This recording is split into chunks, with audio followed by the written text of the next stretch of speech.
حي على الفلاح.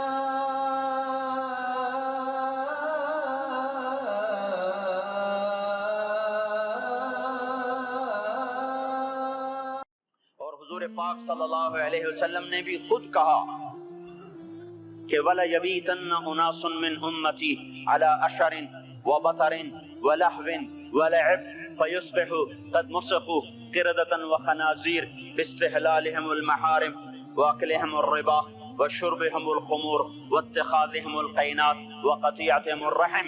ایک زمانہ آئے گا میری امت بڑی عیاش ہو جائے گی، بدمعاش ہو جائے گی، ناچ گانے کی رسیا ہو جائے گی، گانے بجانا ان کی گھٹی میں پڑ جائے گا۔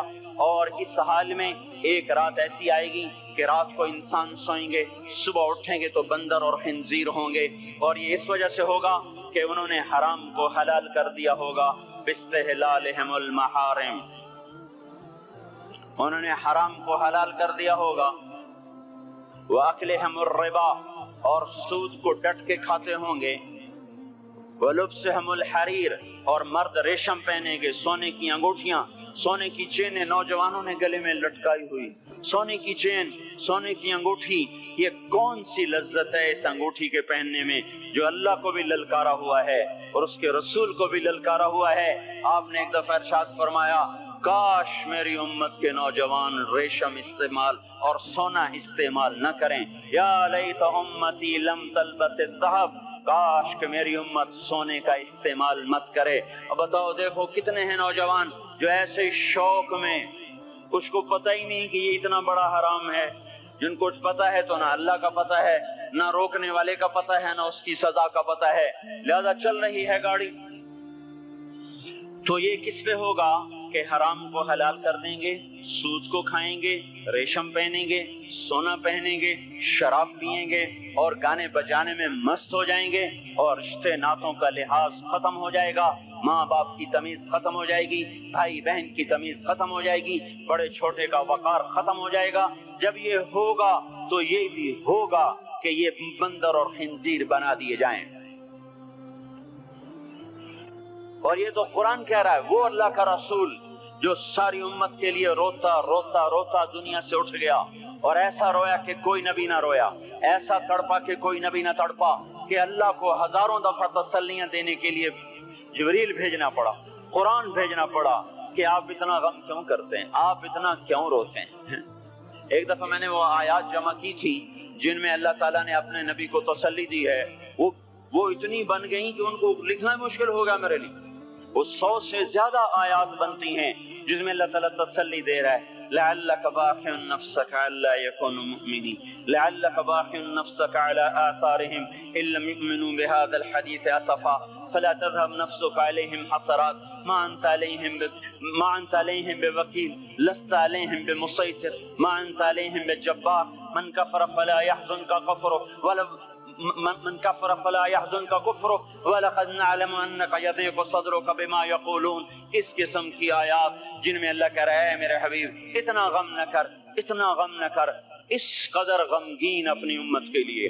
اس کے باوجود آپ کا گلہ قرآن میں سن لو، جب ایسے نافرمان جو کبیرہ گناہ کرتے کرتے مر گئے، اس بددیانتی میں، شرابوں کے پینے میں، نماز کے چھوڑنے میں، کبیرہ گناہوں میں غرق ہو کے مر گئے، تو یہی اللہ کا رسول جو ہمارے لیے رویا بھی اور تڑپا بھی، یہ نا فلا تذهب نفسک علیہم حسرات، یہ آیت اس مضمون میں ایسی زبردست آیت ہے کہ اس کو اردو زبان میں منتقل نہیں کیا جا سکتا، کہ جو اللہ تعالیٰ نے آپ کے اندر کے سینے کا غم، حسرات، اور فلا تذهب نفسک علیہم حسرات، ان الفاظ میں جو اللہ نے اپنے محبوب کے سینے کا غم بیان کیا ہے، اللہ کی قسم کوئی زبان اس کا ترجمہ نہیں کر۔ قیامت کے دن جب دیکھے گا ہماری نافرمانیاں تو کہے گا یا رب ان قوم اتخذوا هذا القرآن مہجورا، اے میرے مولا یہی ہے میری وہ امت جس نے میرے قرآن کو چھوڑ دیا، میرے قرآن نے پکارا مسجد میں آؤ، انہوں نے مسجدوں کی راہیں چھوڑ دیں۔ مجھے بتاؤ یہ اتنا مجمع کہاں سے آ گیا ہے؟ یہ اس میں سے 1/3 باہر سے آیا ہوگا، یہ 2/3 تو سارا گلستان کالونی کا ہے۔ ان کے قدم باقی 5 نمازوں میں کیوں نہیں اٹھتے؟ یہ کہاں چلے جاتے ہیں؟ کیا یہ اللہ کی دھرتی پہ 8 دن نہیں رہتے؟ کیا یہ صرف 8ویں دن اللہ کا رزق کھاتے ہیں؟ کیا یہ صرف 8ویں دن اللہ کا پانی پیتے ہیں؟ کیا یہ صرف 8ویں دن اللہ کی ہوا کے تن و تن اپنے پھیپھڑوں میں لے جاتے ہیں؟ کیا یہ صرف 8ویں دن اللہ کے دیوئے نور سے دیکھتے ہیں؟ کیا یہ صرف 8ویں دن اپنے کانوں سے سنتے ہیں؟ کیا یہ صرف 8ویں دن اپنے جسم کی نعمتوں سے فائدہ اٹھاتے ہیں؟ کیا یہ صرف 8ویں دن سورج کی روشنی سے نفع اٹھاتے ہیں؟ کیا یہ صرف 8ویں دن تاروں کی جھلملاہٹ سے نفع اٹھاتے ہیں؟ کیا یہ صرف 8ویں دن اپنے بی بچوں کے ساتھ بیٹھتے ہیں؟ اس پتھر دل کو کیا ہوا؟ کیا نہیں اس کے دروازے پہ دستک پہنچتی؟ یہ کیوں ویران ہو گئے؟ ایسے تو پتھر بھی سخت نہیں۔ عطا اللہ شاہ بخاری کہا کرتے تھے، اے ہندوستان والو، تمہیں اتنا قرآن سنایا کہ میں سر کو سناتا تو صبا بن جاتی، میں پتھروں کو سناتا تو موم ہو جاتے، میں دریاؤں کو سناتا تو طوفان تھم جاتے، اور میں موجوں کو سناتا تو ان کی طغیانی رک جاتی۔ پتہ نہیں تم کس مخلوق، کس چیز سے بنے ہو، کس خمیر سے بنے ہو، تمہارے سینوں میں دل نہیں ہے، پتھر ہیں، اور پتھر سے بھی زیادہ کوئی سخت ہے۔ اشد قسوة من الحجارہ، پتھر بھی اللہ کی ہیبت سے لرزتا ہے اور کانپتا ہے، پر تم کون سے انسان ہو، کیسے سینوں میں دل لیے پھرتے ہو کہ 5 دفعہ اتنا بڑا بادشاہ تمہیں پکارے، حی علی الصلاۃ، حی علی الصلاۃ۔ ایک تھانے دار پکارے گلستان کالونی کا کہ تمہارا سمن ہے، آ جاؤ، تو سر پہ پاؤں رکھ کے بھاگے۔ ڈی سی پکارے تو کام چھوڑ کے بھاگے، اور تمہارا زمین آسمان کا بادشاہ تمہیں دن میں 5 دفعہ پکارے اور کانوں پہ جوں نہ رینگے، اور 8ویں دن مسجد کو آ رہے ہوں۔ کیا 8ویں دن کھانا کھایا ہے؟ کیا آج ہی پانی پیا ہے؟ کیا آج ہی چائے پی ہے؟ یہ ایسی جفا اپنے آپ سے کرتے، شیطان سے کرتے، ملک و مال سے کرتے، اپنی دکانوں سے کرتے، یہ بے وفائی اللہ سے کیوں کی ہوئی ہے؟